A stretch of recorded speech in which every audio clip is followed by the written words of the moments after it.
Now, when it comes to trying to find a high quality dividend growth ETF to invest into, that does not include the SCHD ETF. It honestly can be sort of a challenge for multiple different reasons. Now, this is because it's tough to find a dividend growth ETF that has a nice, decent starting dividend yield that's going to give dividend growth investors some cash flow right off the bat.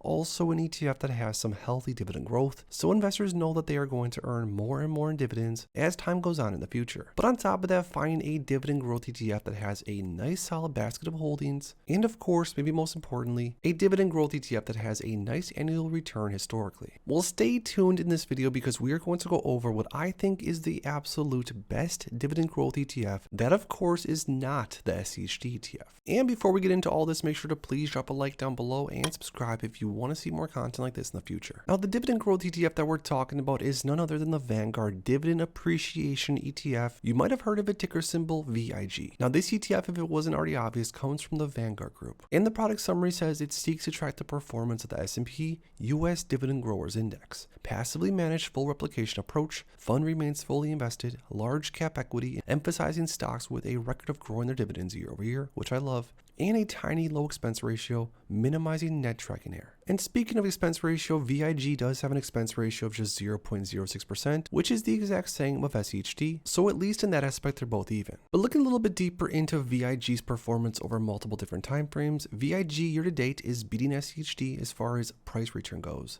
up around 6% year to date, over the last year up around 10.2%, the last 5 years up 44.45%, and keep in mind all these numbers are not including dividends yet. Over the last 10 years, 129.98% in the green.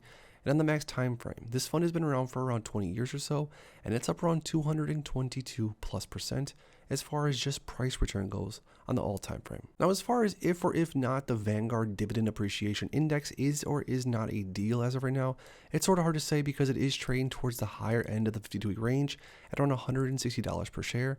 So as of right now, it's not necessarily the best deal that we've seen over the past year, but still for long-term investors. At least historically speaking, this ETF has gone pretty much up and to the right over every single time frame if you stretch it out long enough. Now, also important to mention, this ETF has a massive amount of assets under management. The AUM is $68.66 billion, which is bigger than that of SCHD. Now, probably the number one thing that I love personally about this ETF are the specific top holdings in this ETF, and of course the fact that technology is the number one sector. Technology being 22.87% of the fund, this fund is going to have some exposure to some massive growth and a little bit higher beta if the market does move up quickly. But on the other hand, if the market moves down fast, this ETF of course also is going to probably feel some pain, a little bit more than that of something like SCHD, because again, generally speaking, technology stocks and even financials, the second biggest sector, are going to normally have a little bit higher beta than some other sectors. But the rest of the holding breakdowns is financials at 18% around, healthcare at around 15, industrials around 13, consumer defensive around 12, consumer cyclical 7.3, basic material 4, energy 3, utilities 2, communication 1, and a small amount of cash. Now, the top 10 holdings currently for VIG are companies that I'm very fond of. Companies like Microsoft, which just raised their dividend as of recently. Microsoft is probably one of my favorite companies across the entire stock market. Of course, Apple stock, which I currently hold over 1,000 shares of Apple, another one of my favorite stocks of all time. Then we have things like ExxonMobil, United Health Group, we have JP Morgan, Johnson & Johnson, Visa, Broadcom, Procter & Gamble, MasterCard, and altogether there's 318 different holdings in this portfolio. Now, I probably don't really need to explain on why these top 10 holdings are stocks that I'm very fond of. It kind of speaks for itself. These are some of the biggest and best companies in the world, and these companies all offer dividends, of course, and massive growth appreciation as far as share price, which for me, for a dividend growth investor, I'm a huge fan of both, but also something that I favor VIG compared to something like SCHD, for example, is the fact that it does have 318 different holdings in the portfolio, and as time goes on, as I'm investing in the stock market for longer and longer, I've become more and more of a fan of ETFs to begin with because of the set it and forget it approach, and with an ETF that has over 300 different holdings in it, and knowing the methodology and the index that VIG does track and buy shares of. It creates a situation where an investor like myself can pretty much buy shares of something like this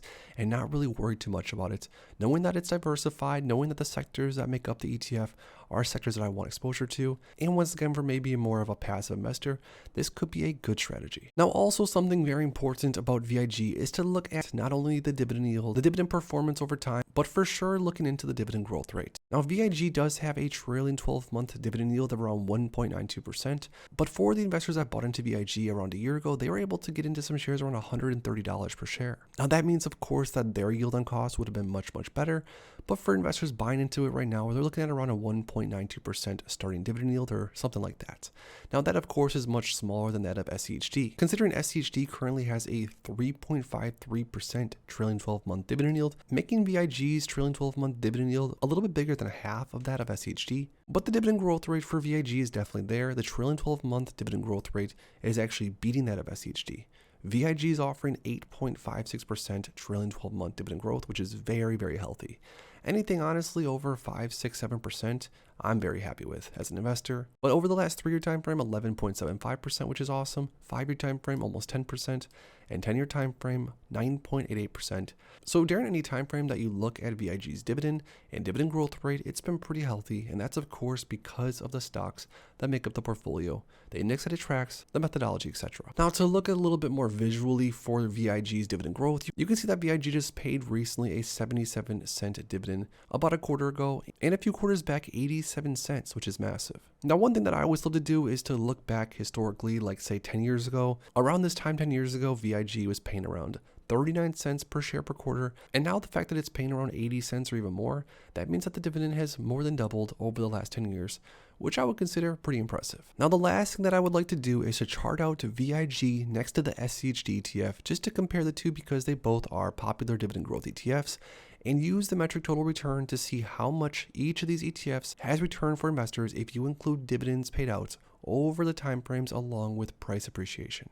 So year to date, for example, SCHD is down around 1%, where VIG is actually around 7.5% in the green. And over the last year, VIG has returned almost double that of SCHD, 12.41%, and SCHD at 6.32%. But boy, do things change over the 3 and 5 year time frame. The SCHD ETF still has returned a better return over the last 3 years at 47.79%, where VIG's returned 34.77%.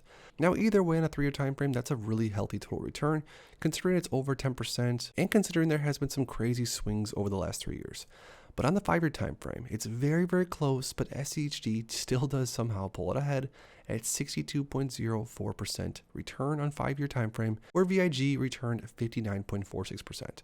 Once again, like I said, both very impressive. I would be happy with either one of them, but it is going to be interesting to see over the next 5 years which of these two do have a bigger total return, considering SCHD has on longer time frames, but between maybe now and about 2 or 3 years ago, VIG has performed much better. So there we have it, the Vanguard Dividend Appreciation ETF, one of the best high quality dividend growth ETFs across the entire market that is not SCHD in my humble opinion. But when it comes to dividend growth investing and which ETF is best, I want you guys to comment down below which ETF you think is best of all, and I'm really curious on if you have any other picks that aren't VIG or SCHD. If you enjoyed this video, make sure to please drop a like on it and subscribe for more future content like this. Thanks as always for stopping by, and if you are interested in investing, make sure to check out these recent videos I posted right here.